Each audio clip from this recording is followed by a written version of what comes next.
Elizabeth Miller and Barry Amundson, both from the September 11 Families for Peaceful Tomorrows, wrote an op-ed piece at the Daily News today entitled Justice for 9/11 Families at Last. It's time to finally resolve the Gitmo's case. For family members of 9/11 victims like us, a resolution to the 9/11 case at Guantanamo Bay seems like a distant horizon that can never be reached. More than 2 decades after our loved ones were killed, the case against 5 men accused of planning and supporting the attacks is no closer to resolution, with a broken extrajudicial military system hopelessly deadlocked and tainted by torture. A year ago, the two of us were at the Guantanamo Bay Naval Base, where we expected to observe a pretrial hearing. Now, in their 11th year, of the 5 men accused of planning and supporting the 9/11 attacks, Barry, whose younger brother, an Army specialist, died in the Pentagon, was a founding member of September 11th Families for Peaceful Tomorrows in 2002. Elizabeth, whose father, a firefighter, died at Ground Zero, joined Peaceful Tomorrows in 2020. We never witnessed a moment of courtroom deliberation. Instead, at the end of the week, we learned of a stunning development in the 9/11 case. The prosecution had initiated negotiations with the defense for plea agreements. If the defendants would plead guilty, the government would no longer seek the death penalty.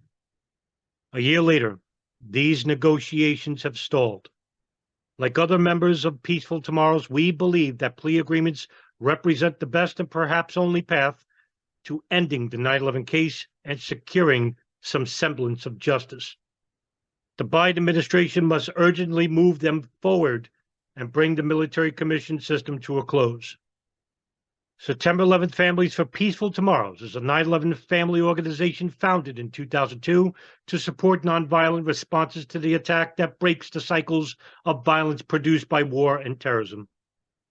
Part of the organization's mission is to bring those responsible for the September 11th attacks to justice in accordance with the principles of international law. We are the only 9/11 family organization with non-government organization status to send observers to the Guantanamo proceedings. When we met for the first time to head for Guantanamo, we talked about our experiences and hopes were similar, even though we represent different generations of Peaceful Tomorrow's members. New 9/11 family members have come of age and joined our organization, dedicated to seeking justice for the loss of our loved ones while also supporting the rule of law and advocating for accountability for torture. Our members have a long history of attending pretrial hearings, observing years of seemingly endless legal disputes over discovery, overclassification, and issues of torture instead of hearing evidence against the defendants. Recognizing a change was needed, we started advocating for plea deals in 2017. Our frustration turned to excitement when the prosecution informed us and other victim family members that they initiated plea discussions with the defense. In addition to ending the case, securing guilty pleas could finally allow 9/11 families to learn more about the details of the attack and its planning. Since March 2022, the prosecution and defense teams have assured us that they are working diligently on the terms of the plea agreements. In recent months, the proposal has gained momentum from across the political spectrum, including a former top U.S. government lawyer in the George W. Bush administration, who also lost his wife on 9/11. However, there are certain policy principles that the prosecutions do not have the authority to decide on their own. Instead, the decisions, likely regarding conditions of confinement, have been outsourced to unaccountable governmental agencies like the Department of Defense. These decisions require a complex interagency review, and while lawyers in the Defense Department are coordinating this review, it is unclear just who is included. The prosecution previously noted that there might be decisions made in advance of the scheduled January 2023 hearings.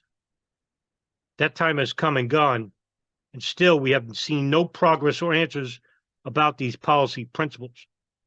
Many family members wonder if we will ever see judicial finality in our lifetime. Some family members have already passed and never will. With the announcement of plea deals as a possibility, we felt as if we may finally see the horizon. That was short-lived. It has been over a year since the announcement was made and these policy principles were sent to the Department of Defense. The horizon is again becoming distant as we wait for President Biden's attention. As a brother and a daughter of those killed on 9/11, we are forced to wonder, will judicial finality ever come, or will it be left to our children's children? Miller is a daughter of firefighter Douglas C. Miller, and she is also the project director of 9/11 Families for Peaceful Tomorrows. Barry Amundson is the brother of U.S. Army Specialist Craig Amundson and was a founding member of the 9/11 Families for Peaceful Tomorrows. And I'd like to add my own thoughts on this. I've interviewed Mark Fallon, a former lawyer, also a 9/11 advocate, author. I've interviewed Ken Williams, a former FBI agent out of Phoenix who wrote the infamous Phoenix memo. And I've interviewed Brian McGlinchey, the founder of the 28pages.org site. So what I would like to add is that I think there are specific reasons as to why this commission has not, with this trial, has not gone forward. And two points I'd like to raise. One is the issue of torture, obviously. I believe that anything that was admitted under duress of physical torture, I'm not going to call it enhanced interrogation techniques because that's just a cover, a less sinister sounding term for torture. Anything that was admitted cannot be used as evidence, obviously. So now we're left with either the admissions of Khalid Sheikh Mohammed and Ramzi bin al-Shibh to Yosri Fuda of Al Jazeera, in which, according to Nick Fielding, the author, the co-author of the book Masterminds of Terror with Yosri Fuda, about that interview took place in Pakistan in 2002 before they were captured, in which they admitted their role. Would this not be, if this video exists, and according to Nick Fielding, it does, would this not be evidence of their guilt? Also, the phone calls of Osama bin Laden's Inmarsat satellite phone, in which he held from 1992 to 1998. After 98, he didn't use a satellite phone anymore. What was said on those phones? Could those be retrieved by NSA analysts at the Signals Intelligence Directorate? What about the phone calls made from the Al-Qaeda communications hub in Yemen? The NSA began monitoring the phone calls of this house to Al-Qaeda operatives around the world from 1996 to 2002. What was said on those phones? I think it's high time that somebody, and I believe I'm one of the first people to bring about the idea of filing a Freedom of Information request regarding the transcripts of those phone calls. If they were talking about operations, it would be on those phones. What was said on those phones anyway, regardless. Two, now also, let me go back to the first point, because even if they admitted to everything after torture and they were telling the truth, we wouldn't know, because you would admit anything under torture. And I wonder if the CIA knew this going in. One thing that the CIA does well is leave anyone outside the agency in a state of paralysis, where everything can be believed and nothing can be known. And because when you have information, knowledge, we can act on it. We can make a decision. We could bring evidence to court. We could find innocence and guilt in a defendant. But you cannot bring belief in a courtroom.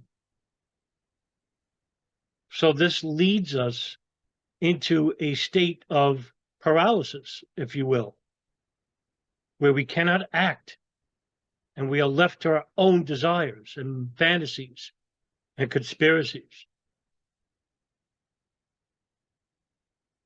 And that's where we've been with incidents like JFK, the 1993 World Trade Center bombing, the Oklahoma City bombing, and the 9/11 attacks. Because the government is controlling much of this narrative, because they are holding information which could show innocence or guilt on defendants. And it also could show a wider conspiracy. Second point is, of course, the lack of participation in the one entity that we need full disclosure from, and that is the federal government. Agencies that are affiliated with the government, like the Central Intelligence Agency, the National Security Agency, the Defense Intelligence Agency, operations like Able Danger,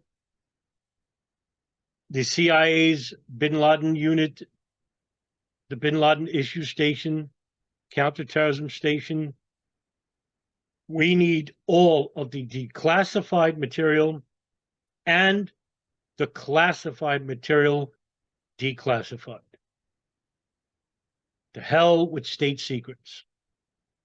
We are now 22 years past 9/11, and we need full disclosure, full unfiltered disclosure to help with people like David Nevin, who is representing Khalid Sheikh Mohammed, and the other defense teams who are representing the other four: Ramzi bin al-Shibh, Omar al-Baluchi, Mustafa al-Hassawi,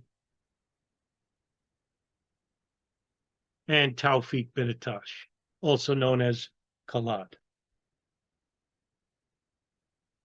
People like Elizabeth Miller and Barry Amundson and the countless others who are represented by Motley Rice and Kreenler need the government to finally tell them the truth.